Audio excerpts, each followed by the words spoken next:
Orang kayak gitu kok diterima lagi ya sama Pak Kiai? Entahlah. Kamu ngerasa ada yang aneh nggak sih dari dia? Iya, gerakannya aneh. Herlina baru menjadi santriwati di sebuah pondok pesantren di Lamongan. Sejak masuk, ia lebih banyak diam, seperti enggan dan menghindari untuk berbincang dengan santriwati lain. Aneh ya dia. Iya, setertutup-tutupnya anak. Nggak lebay juga kayak dia. Siapa namanya tadi? Herlina adalah anak tunggal. Sejak kematian ibunya, ia jadi pendiam dan mulai mengidap gangguan kleptomania, sebuah hasrat tak terkontrol untuk mencuri barang-barang kecil. Bapaknya beberapa kali mendapat laporan dari pemilik barang yang mempergoki perbuatannya.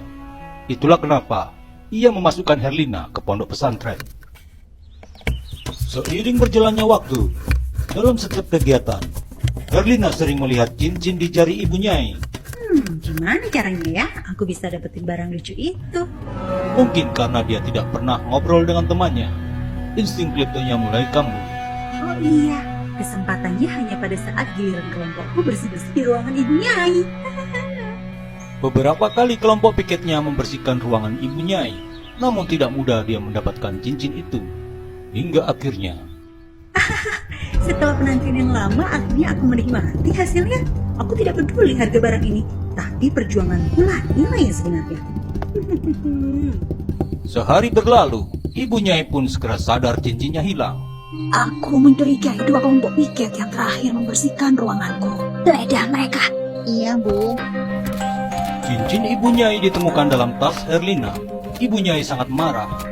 Pak Kiai yang kebetulan baru datang dari luar kota segera mengetahui apa yang terjadi. Ibu, sabar. Kamu kembalilah ke rumah. Biar aku yang menangani ini. Iya, Bah. Besok kau akan aku hukum. Astagfirullah. Ini semua salahku, Bu. Seharusnya aku memberitahumu dari awal. Tapi aku kilaf. Mungkin karena jadwalku begitu padat untuk berdakwah keluar kota. Saat pertama kali ke sini, bapaknya ingin ketemu aku secara khusus. Kebetulan sekali aku saat itu ada di tempat. Kami berharap dengan ajaran agama yang lebih baik akan menjadi terapi baginya supaya gangguan itu bisa hilang. Insya Allah, Pak, kami akan menjaga Herlina. Aku akan mengkoordinasi pengurus ponpes, dan tentang penyakitnya akan kami rahasiakan dari santri lain. Astagfirullah, Bah. Iya, Bah. Aku akan membatalkan hukuman untuk anak itu. Meski begitu, Pak Kiai khawatir peristiwa tadi membuat Herlina merasa tersisih di depan santriwati lain. Dan benar saja, Herlina yang merasa malu malam itu melarikan diri dari pesantren. Tapi petugas keamanan mempergokinya. Woi, jangan lari. Woi, tunggu. Hati-hati. Bapak Herlina yang mendapat kabar anaknya koma segera datang ke rumah sakit di mana Herlina terbaring tak berdaya, dan ia pun memindahkannya dengan alasan rumah sakit di kota mereka lebih modern. Pak Kiai meminta maaf sedalam-dalamnya karena tidak bisa menjaga Herlina. Tidak apa-apa, Pak. Maafkan anak kami yang sudah menyusahkan pesantren. Nanti jika Herlina sudah sembuh, akan kami masukkan ke sini lagi. Kami akan sangat senang menerima anak Herlina kembali.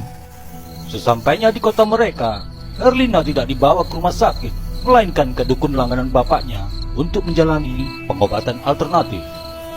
2 minggu kemudian, Pak Kiai merasa takjub dan bersyukur karena Herlina dan bapaknya datang untuk kembali ke pondok pesantrennya. Ia menggunakan cadar dengan alasan untuk menutupi beberapa bekas luka. Pak Kiai tidak mempermasalahkan itu dan meminta pengurus ponpes untuk memberi Herlina penanganan dan juga ruangan khusus supaya lebih tenang pada masa penyembuhan dan traumanya.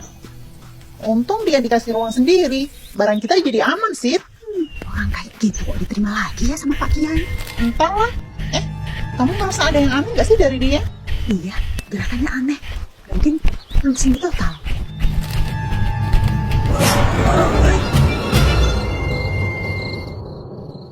Kenapa ya? Mau ganti pembalut dulu? Diantar nggak? Emangnya kamu si penakut? Awas loh, ada. Halah. beres. Sekarang bersihin darah dulu dari pembalut lamanya sebelum dibuang. Udah sih, nggak usah nakut-nakutin. Loh, pembalutnya kok hilang?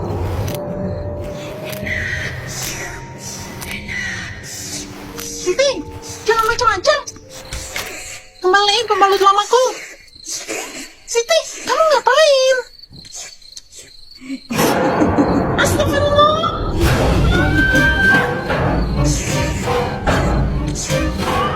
Kejadian itu adalah awal dari serentetan teror di asrama santriwati, khususnya mereka yang sedang terkena haid. Bahkan ada beberapa yang berubah. Assalamualaikum. Waalaikumsalam, Bu Nyai. Bau apa ini? Seperti bau darah. Kenapa, Bu Nyai? Apa kau mencium sesuatu? Tidak, Bu. Ibu Nyai sebenarnya sudah mendapat laporan dari santriwati jika hantu yang menteror mereka mirip dengan Herlina. Erlina, apa kau pernah didatangi hantu akhir-akhir ini? Saya belum pernah. Siapa yang sudah ditemui, Bu? Cuma dengar-dengar saja. Apa Bu Nyai ingin ditemui? Ada-ada saja kamu ini. Justru aku yang ingin mencari dia. Akan aku usir dari tempat ini. Iya, Bu Nyai. Tidak mungkin dia hantu. Masa siang-siang seperti ini bisa keluar dan jelas-jelas dia ngobrol denganku. Bu Nyai. Katanya Bu Nyai mencariku.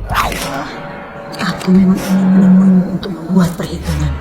Hanya saja aku menunggu waktu saat kau menjadi sombong. Karena kesombongan membuat manusia menjadi lemah. Astagfirullah. Bismillahirrahmanirrahim.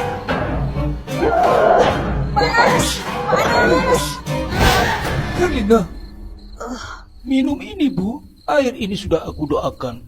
Maaf, aku terlambat. Siang tadi saat kau kabari aku tentang teror hantu itu, aku langsung menuju ke sini secepatnya. Ya, Bah. Terima kasih.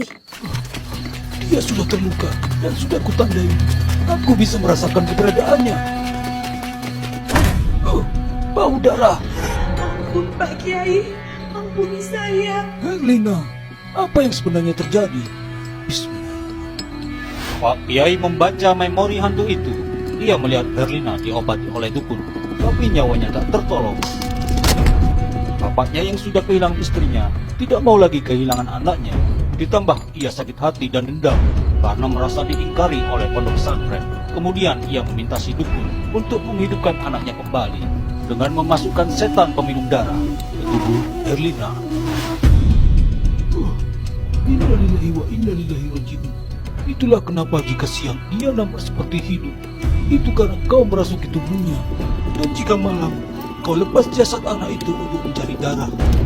Di mana Herlina sekarang? Ini saya, Herlina, Pak Kiai. Jangan berdusta. Di mana jasad anak itu? Jika aku katakan, apa kau mau melepaskan aku? Tidak. Kau akan kukurung dalam tasbihku ini supaya kau tidak bisa mengganggu manusia lagi. Aku hanya suruhan. Jika kau ingin membalas dendam, Aku tidak akan dendam dengan manusia.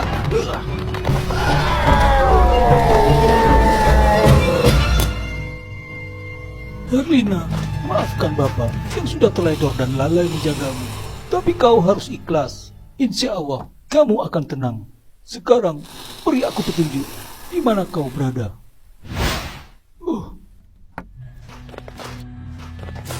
Astagfirullahaladzim. Ya Allah, saking nyatunya setan itu dengan anak ini, sampai-sampai jasadnya menyerupai setan itu.